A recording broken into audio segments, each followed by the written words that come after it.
Kali ini kita dapat banyak sumber menarik ya soal investasi dan operasi rumah sarang burung walet di Indonesia. Iya betul, topik yang lagi hangat juga kayaknya.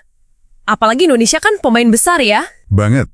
Kontribusinya kan 75-80% pasukan dunia loh. Gede banget. Iya. Komoditas mahal ini. Terutama di Tiongkok ya katanya, buat kesehatan. Nah, itu dia. Jadi misi kita hari ini kita coba bedah nih sumber-sumber yang Anda kumpulkan. Apa aja sih yang perlu Anda, pendengar kita, pertimbangkan kalau tertarik sama peluang ini? Oke, baik dari sisi investasinya maupun operasional sehari-harinya ya. Betul. Nah, mari kita mulai dari yang dasar dulu deh.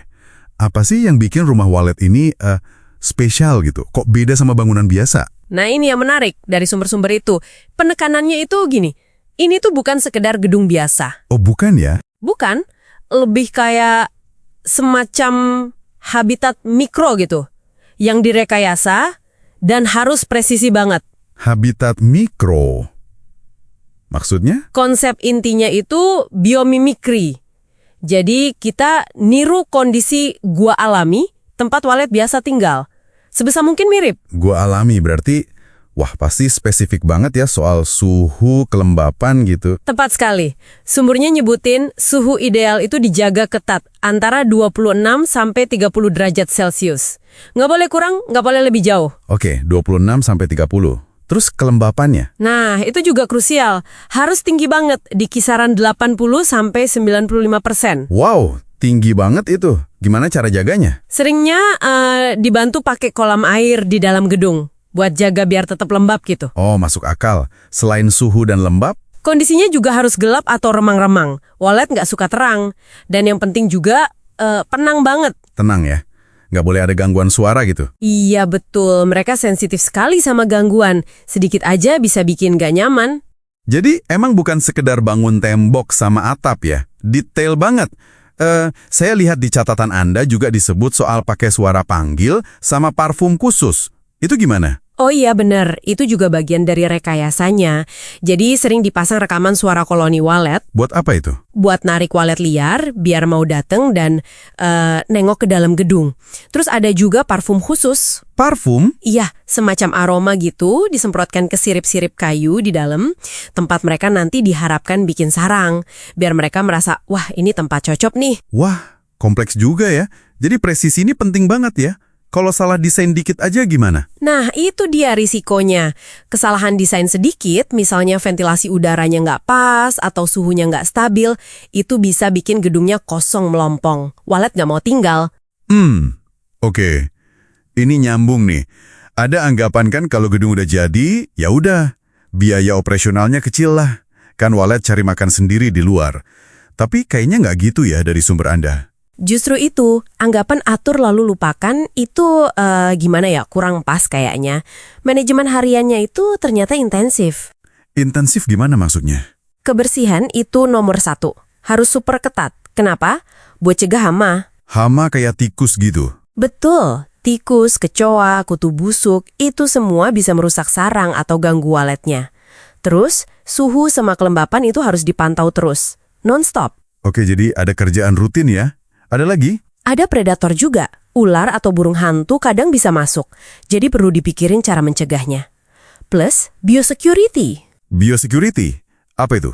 Ya, perlindungan dari penyakit atau kontaminasi dari luar. Jaga-jaga aja. Intinya, perlu perhatian terus-menerus. Bukan ditinggal gitu aja. Oke, kebayang sekarang. Berarti butuh orang buat ngurusin ya. Terus kalau panennya gimana? Apa tinggal ambil aja sarangnya? Nah, panennya ini juga seni tersendiri. Nggak bisa asal ambil. Kenapa gitu? Biasanya sih panen tiap 3-4 bulan sekali. Tapi caranya tuh harus hati-hati banget. Nggak boleh bikin waletnya stres atau kaget. Kalau stres kenapa emangnya? Sumbernya bilang kalau walet merasa terganggu, apalagi pas panen, mereka bisa kabur. Nggak mau balik lagi ke gedung itu. Fatal kan jadinya? Wah, iya juga ya. Terus hubungannya sama kualitas sarang? Nah, cara panen dan nanti proses pembersihan setelahnya itu ngaruh banget ke kualitas sarang. Dan kualitas ini yang nentuin harga jualnya nanti. Jadi, penting banget. Oke, ngomongin harga nih. Kita masuk ke duitnya sekarang. Investasi awal tadi disebutkan bisa gede banget ya. Ratusan juta sampai miliaran. Iya, betul. Terutama kalau belum punya lahan ya. Beli lahan plus biaya bangun gedungnya yang memang didesain khusus itu, lumayan modalnya. Tapi potensi untungnya gimana ya, sebanding nggak? Potensinya juga besar. Ada studi kasus tuh di sumber Anda, nunjukin profit bulanan bisa sampai belasan juta rupiah. Wah, lumayan juga ya. Tapi, yaitu perlu diingat, ini bukan untung instan yang langsung didapat setelah gedung jadi. Maksudnya balik modalnya lama gitu, payback periodnya. Tepat. Analisis kelayakan di sumber Anda itu ngasih estimasi kira-kira butuh waktu 4-7 tahun lah, sampai keuntungan bisa nutup modal awal. 4-7 tahun lumayan lama ya, jadi harus sabar. Betul, kesabaran itu kunci. Dan profitnya itu, sekali lagi, sangat tergantung sama kualitas sarangnya. Kualitas ini maksudnya bentuknya yang bagus, bersih gitu ya? Iya, jadi harga per kilonya itu beda-beda jauh. Sumber Anda nyebut kisaran 11 juta per kilo, itu mungkin buat kualitas yang sudut atau patahan. Yang bentuknya nggak utuh atau perlu dibersihin lagi. Oke, itu yang grade bawah ya. Kalau yang bagus, Nah, kalau yang kualitas super, sering disebut mangkok, yang bentuknya sempurna, bersih, itu harganya bisa sampai 25 juta per kilo. jauh juga ya bedanya. Makanya, balik lagi ke manajemen tadi. Seberapa bagus kita ngelola lingkungan di dalam gedung, dan seberapa hati-hati pas panen dan bersih-bersihnya. Tapi ada nilai plusnya juga loh. Apa tuh? Investasi rumah walet ini seringkali bikin nilai tanah di sekitarnya ikut naik juga. Oh, menarik.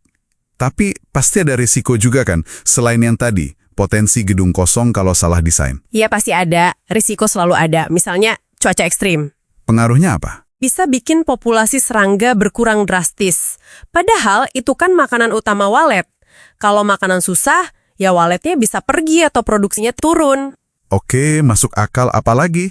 Kesalahan manajemen, sekecil apapun, bisa fatal. Pasar sarang walet global juga kadang harganya naik turun, fluktuatif. Nah, satu lagi, yang disebut sumber Anda, ini penting juga, potensi masalah sosial. Masalah sosial? Maksudnya sama warga sekitar gitu? Betul, kadang ada keluhan soal bau dari kotoran waletnya, atau suara dari alat pemanggil walet. Itu kan diputar terus, mungkin dianggap berisik sama tetangga. Iya juga ya. Atau mungkin tampilan gedungnya. Bisa jadi, kadang kan bangunannya tinggi dan tertutup gitu ya. Jadi penting banget buat dapat izin sosial dari lingkungan sekitar. Ngobrol baik-baik sama tetangga. Itu sama pentingnya kayak izin formal dari pemerintah. Ngomongin izin formal, apa aja sih biasanya yang dibutuhin? Banyak nggak? Lumayan. Anda perlu urus beberapa izin. Sumbernya nyebutin ada izin budidaya khusus walet, terus IMB atau sekarang PBG ya, Persetujuan Bangunan Gedung, NIB, nomor induk berusaha. Wah, banyak juga ya. Iya, dan mungkin ada lagi tergantung peraturan di daerah masing-masing. Perda tiap daerah bisa beda-beda soal ini, jadi harus riset spesifik di lokasi rencana Anda. Kedengarannya cukup kompleks ya dari sisi aturan, tapi apa ada dukungan dari pemerintah buat industri ini? Nah, kabar baiknya iya. Pemerintah kelihatannya cukup mendukung. Salah satunya lewat program KUR, Kredit Usaha Rakyat. Oh, KUR ya, bunganya rendah kan itu? Iya, bunganya disubsidi sekitar 6% per tahun. Lumayan banget buat modal awal atau pengembangan. Bahkan ada juga opsi pembiayaan pakai skema syariah. Menarik ya, padahal ini kan jatuhnya properti komersial, tapi ada skema pembiayaan yang terjangkau. Betul, ini menunjukkan ada perhatian khusus buat sektor ini. Oke, jadi kalau kita simpulkan nih buat Anda yang dengerin, investasi rumah walet ini jelas ya potensinya gede banget. Menggiurkan lah. Apalagi posisi Indonesia kuat di pasar global. Tapi, ini jelas bukan jalan pintas buat kaya raya. Sama sekali bukan. Perlu modal awal yang nggak sedikit, betul, terus pemahaman mendalam soal rekayasa lingkungan tadi, yang detail dan presisi itu. manajemen harian yang intensif, nggak bisa ditinggal-tinggal, harus sabar juga nunggu modal balik, bisa tahunan. Dan yang nggak kalah penting, pinter-pinter ngelola risiko. Baik risiko pasar maupun risiko sosial dengan lingkungan sekitar. Iyap, ini membawa kita ke satu pemikiran akhir ya. Iya, kayaknya dari semua yang kita bahas ini, sukses di bisnis walet itu intinya bukan cuma soal bangun gedung yang bagus atau ngitung untung rugi di atas kertas. Tapi lebih ke seberapa dalam Anda mau dan mampu memahami kebutuhan makhluk yang sangat spesifik ini, si burung walet itu sendiri, kebutuhan ekologisnya. Jadi pertanyaannya buat Anda, siap nggak Anda dengan tingkat kerumitan dan komitmen sedalam itu? Sesuatu untuk Anda renungkan lebih lanjut.